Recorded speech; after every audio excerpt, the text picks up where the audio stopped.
Bəzi narkotik asılılısı olan xəstələrə narkotikin təsirlərini mən onlara dediyimdə və yaxud da ki, o kəsilmə dövründə yaşayacaqları əlamətləri onlara başa saldığımda deyirlər ki, doktor, siz özünüz də istifadə edirsiniz, yəni bu qədər bilməyiniz hardandır? Mən də onlara başa salıram ki, biz xəstələri bu qədər çox xəstə gördüyümüzdə onların bütün yaşayışlarını eşitmiş və dinləmiş oluruq.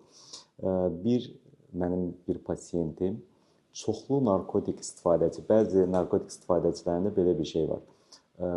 Hər cür narkotiki yoxlamaq istəyi olur. Onlardan da bir pasiyentim var idi, Türkiyədə idi o da. Hər narkotiki yoxladığı üçün artıq onların bir şeyi olur, camiası olur. Yeni gələn narkotikləri izləyirlər ki, təzə nə gəlibdir, onu yoxlayaq.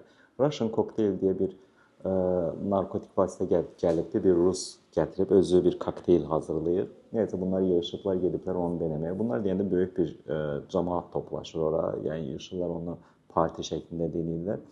Bunu denədikdən sonra, bir neçə dəfə denədikdən sonra, bunun içində marqansovka olduğu üçün, marqansovka beyində çökən ağır maddə olduğu üçün beyində nüvəciklərdə çökür və onda xoruz yerişi yaranmışdı. Yəni ki, ayağını qaldırarkən ayarlamanı eləyə bilmir. Sanki belə fikirləşin ki, o toyuqların dırnaqlarının arasına torpaq yığılanda, o torpağı təmizləyirsən, sonra ayaqları yüngülləşir, necə ki, çox qaldırırlar.